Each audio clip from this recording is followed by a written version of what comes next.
Here's the big challenge of life. You can have more than you've got because you can become more than you are. That's the challenge. And of course the other side of the coin reads, unless you change how you are, you'll always have what you got. I have found in my experience that income does not far exceed personal development. Now sometimes income takes a lucky jump, but sure enough, unless you grow out where it is, it'll usually come back where you are. Life has strange ways. If somebody hands you $1 million, best you become a millionaire quickly, so you get to keep the money. Otherwise, sure enough, it'll disappear. Somebody once said, if you took all the money in the world, divided it up equally among everybody, it would soon all be back in the same pockets. Incredible. Success is something you attract, not something you pursue. Success is looking for a good place to stay. So instead of going after it, you work on yourself. Personal development. See, the major question to ask on the job is not what are you getting. The major question to ask on the job is what are you becoming? See, the big question is not what am I getting paid here. The big question is what am I becoming here? Because true happiness is not contained in what you get. Happiness is contained in what you become. So that's our major subject for tonight, personal development. Of all the assignments Mr. Schoaf gave me at age 25, this was probably the most difficult. In fact, I'm still working on this one. I think it's an unending challenge to see what you can become. The next subject is called Basic Laws. And it's good to study the basics. And I call these basics primarily because they come from the Bible. Now, I'm not a theologian or a minister, and that'll be apparent. But Mr. Schoaf taught me that the Bible was a good textbook for ideas and stories and success equations, how to live the better life. I found out that was true. He also taught me that the Bible is as practical as it is spiritual, and I found out that's true. If you look at your bank account and your income and you're not happy, there are several places in the Bible to check to see what the heck's wrong so you can make the changes. And we're going to cover some of those tonight, called basics. Okay. The next subject is my favorite, setting goals. Mr. Schoaf taught me how to set goals. What a favor that was. One morning at breakfast, shortly after I met him, he said, Jim, let me see your current list of goals, and let's go over them and talk about them. He said, maybe that's the best way I can help you get a better direction started. And I said, I don't have a list. He said, well, is it out in the car or home somewhere? I said, no, sir. I don't have a list anywhere. He said, well, young man, that's where we got to start.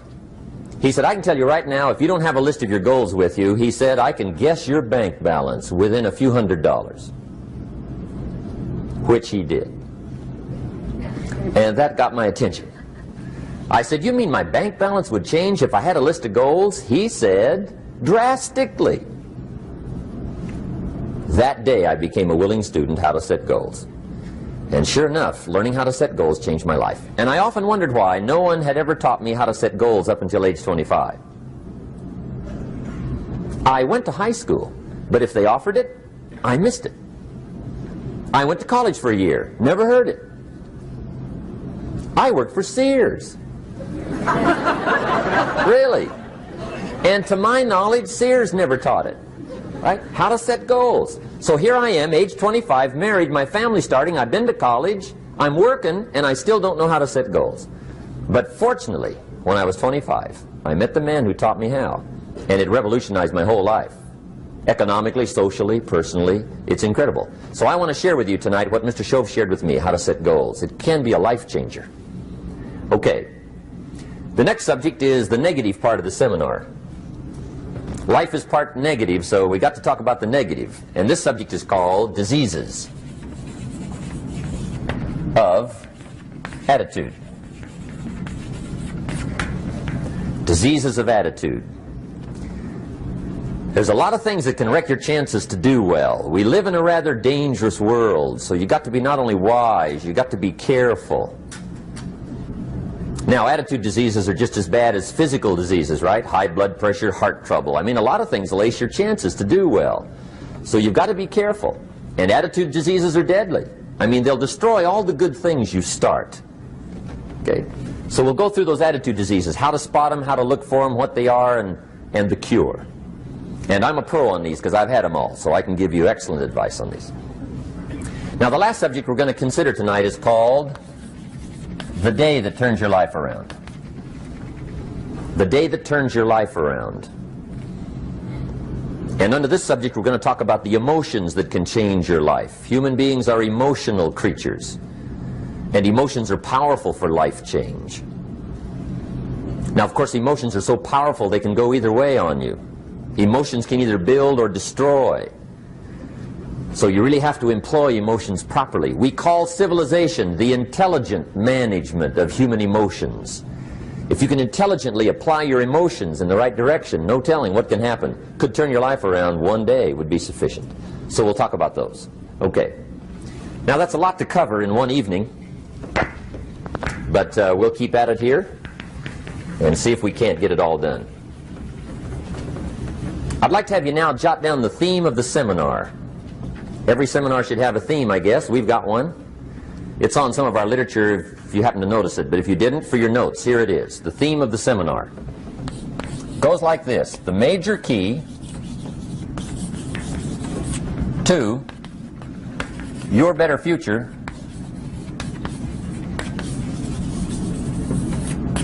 is you. That's the theme of our seminar tonight. The major key to your better future is you. And I'd like to have you underline two words just to give it some added punch. Underline the word major and the word you, so that it reads, the major key to your better future is you. Now, my first suggestion is transfer this to a card or something where you can put it up, where you can see it every day. Preferably put it up where you can see it at the beginning of the day, before you go off to put the day together. This is a good phrase just to glance at, to keep in mind as you're putting the day together. It's called the silent seminar. If you'll just let this talk to you during the day, I found it to be tremendously helpful. The major key to your better future is you. For a big share of my life now, I didn't have this one quite figured out. Among a lot of things I didn't have quite figured out. Many things used to puzzle me back in those early days. I used to wonder why two people could work for the same company, one make twice as much money. Now, see, that used to puzzle me. And maybe they were the same age, graduated from the same school, live in the same community, work for the same company, with the same products and the same services. They've got the same traffic, the same problems, and one makes $1,000 a month, the other one makes $2,000 a month. Now that was my puzzling question. Why would this long list be the same and the money twice as much? I asked, what's the difference between $1,000 a month and $2,000 a month? And I don't mean $1,000 a month, right? I could figure that out. But what makes the difference? Why would one person do twice as well, 3 times as well? Speaking economically. Now, I know there's more than one way to do well. I understand that. But in this little narrow area called compensation, what's the difference? Well, back then, with my faulty thinking, I'm trying to reason it out. I thought, well, maybe time makes some of the difference, right? Some people do better because they have more time. I used to say, Harold ought to be able to do well. He's got a lot of time. If I had all of Harold's time, I could do well. Now, that's got to be dumb, right? Number one, you can't get somebody else's time. A guy says to me one time, he says, you know, if I had some extra time, I could make some extra money. I said, then forget it. There isn't any extra time. Hey, when the clock strikes 12 midnight, that about wraps it up, right? I mean, you can look around the gongs there for a little more, but it's over. You say to the guy, what are you doing? He says, I'm looking for extra time. See, they'll come and take you away, right? There isn't any more time.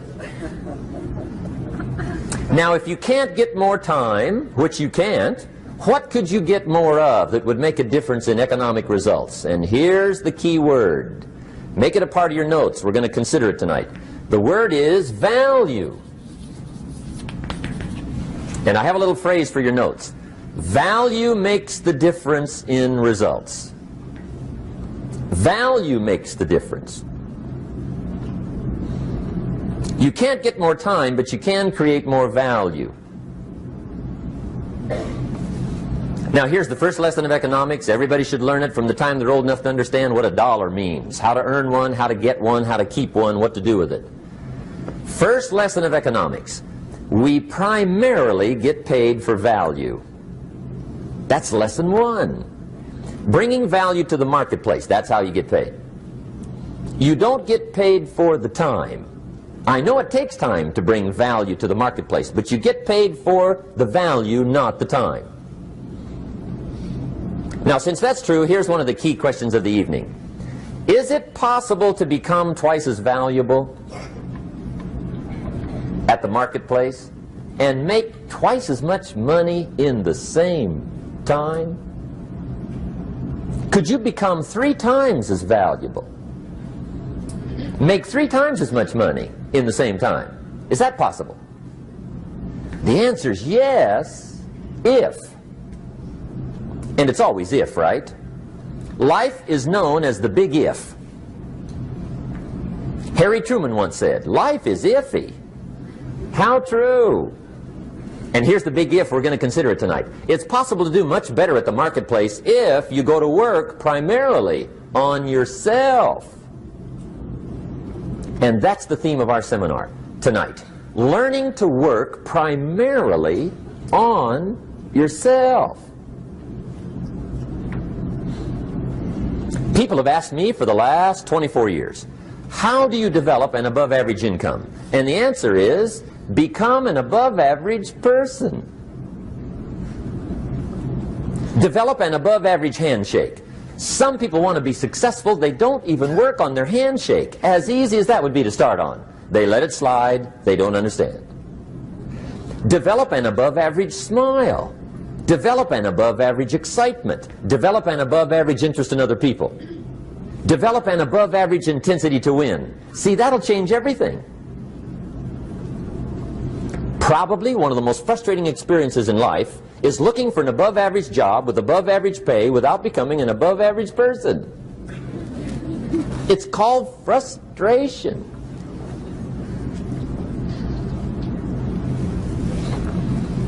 And Mr. Schoaf gave me probably the greatest clue he gave me when I first met him. He said, Jim, if you want to be wealthy and happy the rest of your life, just learn this lesson well. He said, learn to work harder on yourself than you do on your job.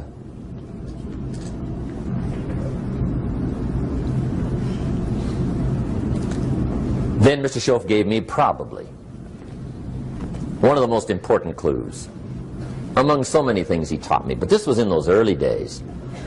Mr. Schoaf was very kind, but he was also very abrupt. And he had these interesting questions to ask.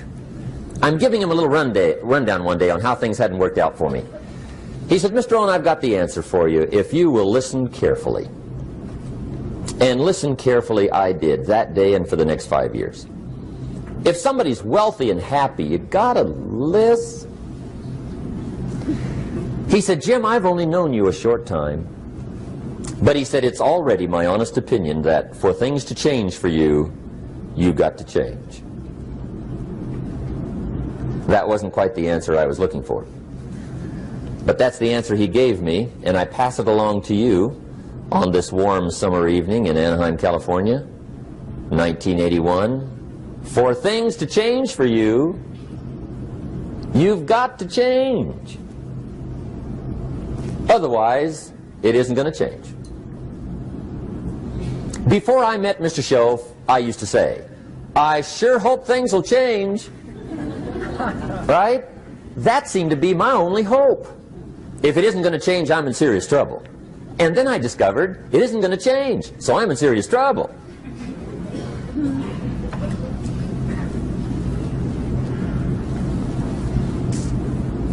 See, I can tell you what the 80s are going to be like. You have dropped into the right place.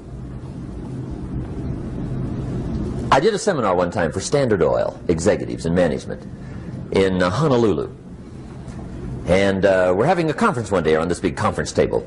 And one of them said to me, Mr. Rohn, you know some fairly important people halfway around the world. What do you think the 80s are going to be like? I said, gentlemen, I do know the right people. I can tell you. So they all listened very carefully. And I said, gentlemen, based on my wide experience, I can really honestly say to you, in my opinion, in the 80s, it's going to be about like it's always been. Aren't you glad you came? That's inside. I don't pass that around just everywhere. Now, of course, I said that to make a point, but I also said it because it's accurate. It's going to be about like it's always been. It isn't going to change. The tide comes in, and then what? It goes out. For 6,500 years that we know of, recorded history, and probably long before that. So it is not going to change. It gets light, and then what? It turns dark. 6,500 years. See, it's not likely to change. And we're not to be startled by that. If the sun goes down, the guy says, what's happened, what's happened? It means he hasn't been here long, I guess, right? It always goes down about this time. The guy says, well, I don't like that arrangement. Well, you got to talk to somebody besides me, right? It gets light, then it turns dark. In rotation, the next season after fall is what? Winter. Pray tell, how often does winter follow fall? Every year regularly for the last 6,500 that we know of. See, it is not going to change. Now, some winters are long, and some are short, and some are hard, and some are easy, but they always come right after falls. It isn't going to change. Sometimes you can figure it out, sometimes there's no way to figure it out. Sometimes it goes well, sometimes it gets in a knot. Sometimes it sails along, sometimes it gets in reverse. See, that's not going to change. The last 6,000 years reads like this: opportunity mixed with difficulty. That's how it reads. It isn't going to change.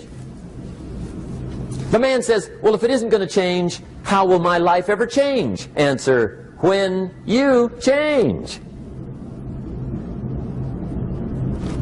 And whether I'm talking to high school kids or business executives, my message is always the same. And it goes like this: the only way it gets better for you is when you get better.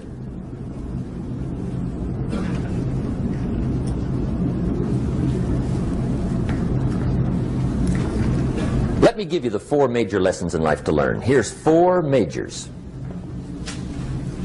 It's good to study the majors. In our weekend seminar we teach, some people don't do well because they major in minor things. You've got to be on the lookout. At the end of every week, end of every month, you've got to check, make sure you're not spending major time on minor things. We go through that whole series.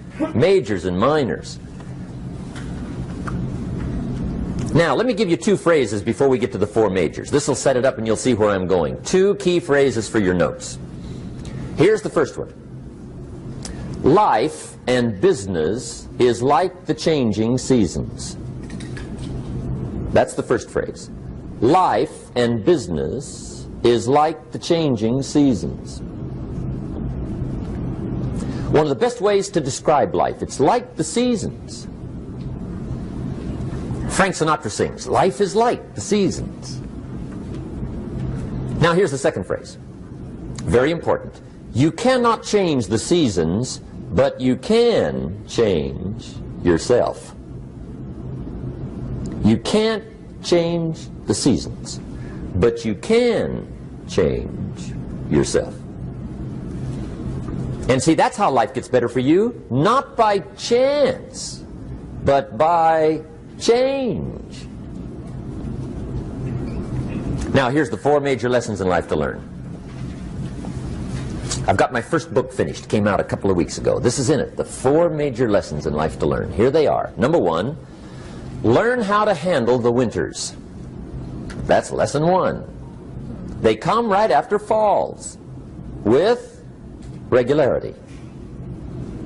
Some are long, and some are short, and some are hard, and some are easy, but they keep coming. You must learn to handle the nights. They come right after days. You must learn to handle difficulty. It comes right after opportunity. You must learn to handle recessions. They always follow progressions. For the last 6,000. See, it isn't going to change. The lesson you must learn is how to handle it. And there's all kinds of winters, right? The winter when you can't figure it out. The winter when it all goes smash. The winter when it turns belly up. The winter when it won't work, when you've run out of money and you've got a broken heart. See, those are winter times. There's all kinds. Economic winters, social winters, personal winters. When your heart is smashed in 1,000 pieces and the nights are unusually long, your prayers seem to go no higher than your head. It's wintertime. Barbra Streisand sings, "It used to be so natural to talk about forever, but used to be's don't count anymore. They just lay on the floor till we sweep them away. You don't sing me love songs, and you don't say you need me, and you don't bring me flowers anymore." A song of winter. But see, the disappointments come. Those are normal. That's part of life. But the question is, how do you handle it? How do you handle the coming winters and the disappointments and the down times? Well, you can't get rid of January by tearing it off the calendar. But here's what you can do. You can get stronger, you can get wiser, and you can get better. The winters won't change, but you can. And that's how life changes for you. See, before I understood, when it was winter, I used to wish it was summer. I didn't understand. When it was hard, I used to wish it was easy. I didn't know. And then Mr. Schoaf gave me a part of his very unique philosophy when he said, "Don't wish it was easier, wish you were better." See, that triggered my whole life change. Don't wish for less problems, wish for more skills. Don't wish for less challenge, wish for more wisdom. That's the key. So that's lesson one, learn how to handle the winters. Here's lesson two, learn how to take advantage of the spring. That's the second one. Spring is called opportunity. And spring follows winter. What a great place for it. If you were going to put it somewhere, that'd be the place to put it, right after winter. And pray tell, how often does spring follow winter? Every year with regularity, 6,000. You can almost count on it. See, opportunity always comes. Days follow nights. Isn't that terrific? Opportunity follows difficulty. But here's what you must learn to do. Underline these two words in that key phrase. Take advantage. Underline those two. You must learn to take advantage of the spring. See, just because spring rolls around is no sign you're going to look good come fall. You got to do something with it. In fact, you have to get good at one of two things in life. Planting in the spring or begging in the fall. Or get somebody to do it for you. See, those are about the only alternatives. Now here's what else you must do. Take advantage of the springs quickly, because there's only a few. Just a handful of springs have been handed to each of us. They don't come forever. Life is fairly brief. So you got to read every book you can get your hands on what to do with your springs while they're here. And take advantage, they soon run out. The Beatles wrote, "Life is so short." And for John Lennon, it was extra short. But life is brief. Elton John sings, "She lived her life like a candle in the wind." It's brief. So whatever you're going to do with your life, you got to get at it. Don't just let the springs pass. Here's the third major lesson in life to learn. Learn how to protect your crops all summer. You got to take care of what you start. Sure enough, as soon as you've planted your garden in the spring, the busy bugs and the noxious weeds are out to take it.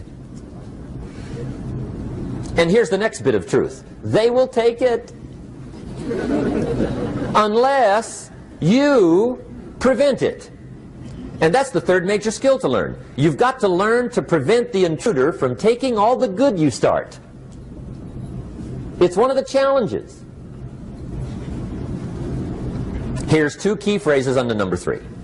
First one, all good will be attacked on this planet. Maybe not the next one we get to, but on this one, all good will be attacked. Every garden will be invaded. Not to think so is naive. And here's the second phrase. All values must be defended. Political values, social values, community values, family values, marriage values, friendship values, business values. Every garden must be tended all summer. Third major lesson. Now here's number 4. Fourth major lesson in life to learn. Learn how to reap in the fall without complaint.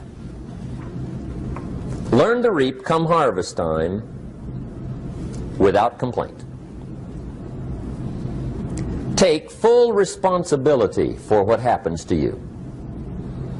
It's one of the highest forms of human maturity, accepting full responsibility. It's the day you know you've passed from childhood to adulthood, the day you accept full responsibility. And another note, learn to reap in the fall without apology. Without apology if you do well, and without complaint if you don't. That's maturity. I used to have that long list of reasons why I wasn't doing well.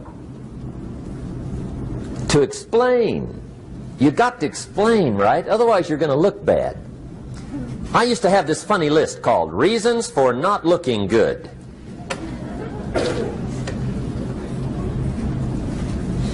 I used to blame the government. I mean, you can believe that or not. It was at the top of my list. I had a lecture second to none. The government. That was on my list. I used to blame taxes. Look what you got left after they take everything. And they expect you to do well. That was on my list there.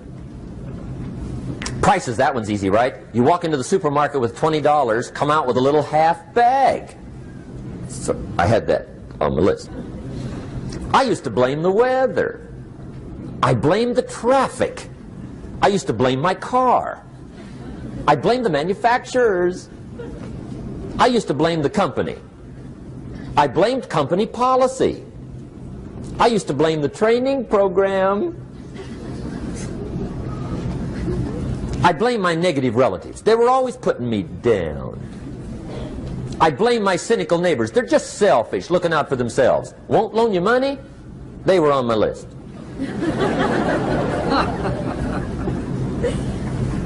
I used to blame the economy. I blamed the community. That's a pretty good list for not doing well, isn't it? I thought it was good.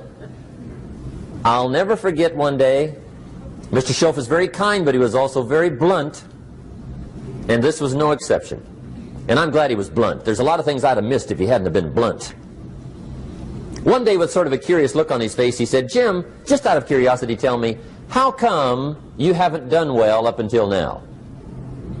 Excellent question. I thought, well, so I won't look too bad, I'll go through my list. And this list I just gave you, I put that on him. And he was very patient. He let me go through the whole thing, the government, the weather. I went through this whole thing. When I finished, he looked my list over very carefully. He said, "Mr. Rohn, big problem with your list. You ain't on it." How brilliant.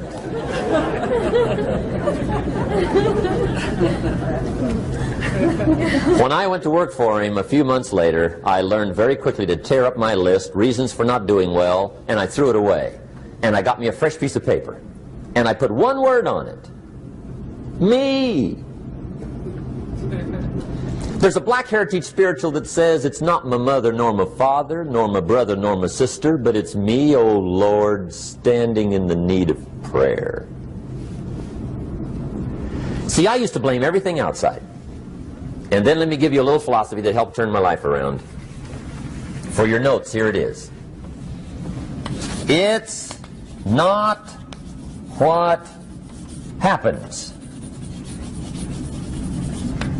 that determines the quality or the quantity of your life. It's not what happens. And the reason is because what happens happens to about everybody. No different. The sun went down on all of us last night. A common event, a happening. And I found out that the same things can happen to two different people. One gets rich and one stays poor. Why is that? It's because it's not what happens, but rather it's what you do that changes everything. So that's a key phrase. It's not what happens, it's what you do. What happens is about the same. You might put that in parentheses here. Same. What people do, that's what's different. Anything can happen, right? Everything can happen. I've heard all the stories. I've been one of the stories. Hey, we could all tell stories all night long, right? Happenings. Anything can happen. Have you heard of Murphy's Laws? Anybody here heard of Murphy's Laws? Okay, most of you have. Murph had these laws. One of them was, if anything can go wrong, it will. That's one of Murphy's Laws. He was not one of the great positive speakers of the day. But anyway, it's still true though, right? Anything can go wrong, everything can go wrong. For sure. I've fallen out of the sky so many times. Once to the tune of a couple of million. Devastating. Took me a while to survive that one. Now, it wasn't all that much, but it was all I had. I mean, that's when it's much, right? When it's all you got. If you got 3, 2 go, you got 1 left, you ain't looking that bad. But when it all goes. Has anybody been there when it all went? Anybody? Come on, the rest of you liars. Hey, we've all been there, right? When it all went. Of course, it used to be a long time ago, right? When you ran out of money, got to 0, you were all through. Heck, now you can whistle right on by 0, right? I mean, they will bury you. That's what they will do.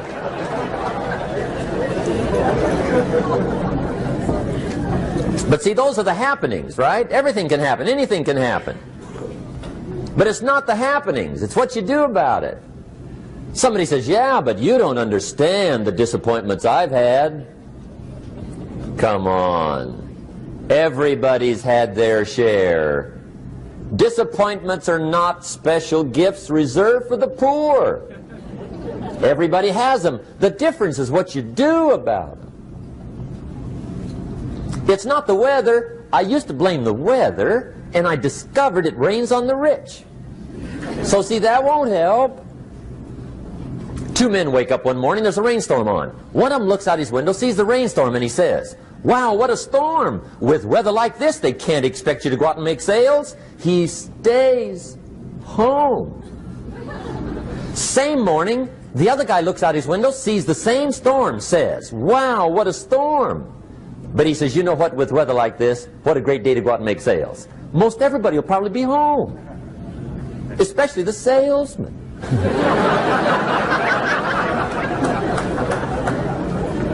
See, that's the difference in how your life works out. It's not what happens, it's what you do. So here's one of the key questions of the evening. Starting tomorrow, what are you going to do that'll make a change in your life's direction?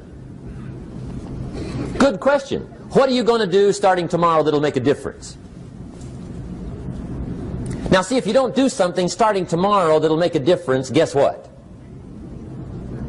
It's gonna be the same. And see, that way you can guess what the next 5 years are going to be like. Look at the last 5. Because the next 5 are going to be like the last 5 unless you, major key, tomorrow, change it all. Or change a little, or change something, or don't change. It's choice time. You can do whatever you want. But it's nice to know any day you wish you can change your whole life.